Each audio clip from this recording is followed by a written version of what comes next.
সকালবেলা কটা বাড়ি নেমেছে মোটামুটি?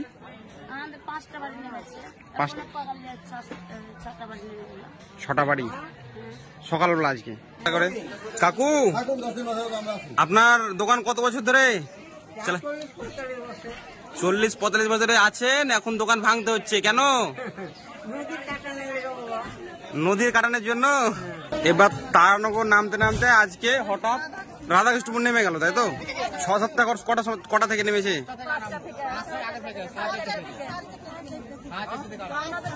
আপনাদের কিছু মানে বাড়ি ঘর টানা হয়নি এখন পর্যন্ত? তো আপনারা এখন থাকবেন কোথায় ভাবছেন? এখানে কিভাবে থাকবেন? এটা তো প্রতিদিন রাত্রেবেলা নেমে যাচ্ছে, এখানে থাকলে তো রাতারাতি নেমে যাবেন। আপনাদের থাকার সেরকম কোনো জায়গা নেই এখন পর্যন্ত, তাই তো? আপনারা এখানে কতদিন ধরে আছেন? আমি তো বিয়ে হয়েছি 36 বছর। 36 বছর। তার আগে কত বছর থেকে আছে? 80-90 বছর থেকে আছে আমার শাশুড়ি, 100 বছর থেকে। একটা জায়গায় 36 বছর থেকে আজকে হঠাৎ নদীর গর্ভে বাড়ি ঘর চলে গেল, এখন থাকার ঠাঁই নেই। সরকারের দৃষ্টি আকর্ষণ করছি যেন এই জিনিসটা ভালোভাবে দেখা উচিত।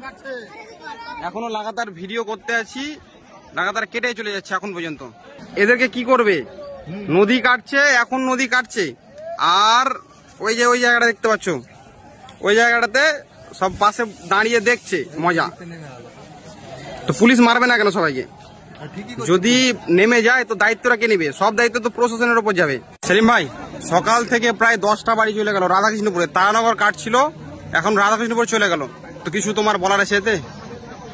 বলার কিছু নেই, দুঃখজনক যে আজকের যে রাত্রি যাবত যে ঘটনা, রাত্রি 11টা থেকে সেই জায়গা থেকে অনেক তো জমি জায়গা ওই দিকটা কেটেছে।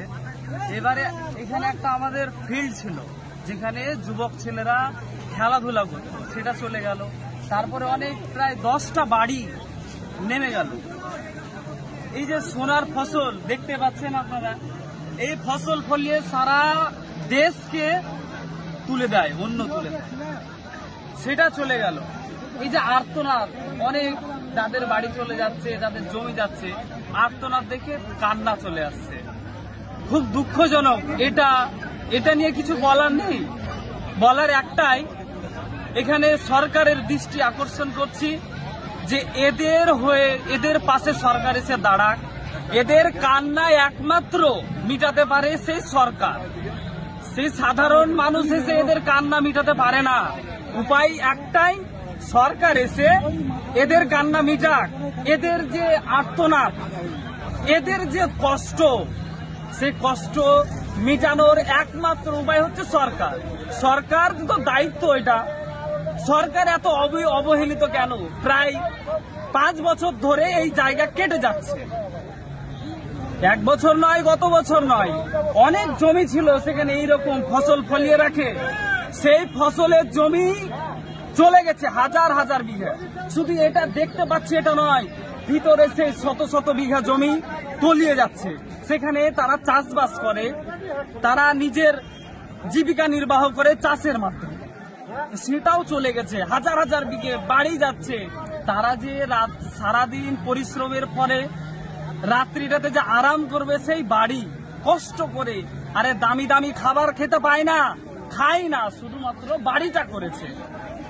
তো এখানে আমার দাবি, সরকারের কাছে দাবি যে এদের পাশে দাঁড়ান, এদের পুনর্বাসন, এদের যেটা দরকার সেটা দেন, অবিলম্বে দেন। এটা রিকোয়েস্ট সরকারের কাছে, কিছু বলার নেই। ধন্যবাদ সেলিম ভাই, অনেক ভালো মানে বক্তব্য দিল, ভালো লাগলো। এত বড়টা গাছ যাচ্ছে, এটা ফাটাল ধরেছে, দেখতে পাচ্ছ, এত বড়টা গাছ আজকে চলে যাবে।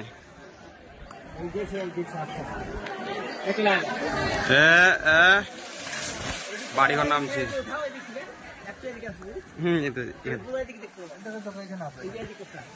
ওরে ফাটাল, এই যে ওয়াল দেওয়াল দেখতে পাচ্ছ কিভাবে ফাটছে।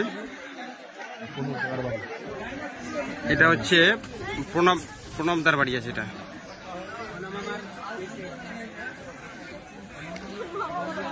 এটা প্রণবদার বাড়ি। এই যে ইনার বাড়ি নামছে।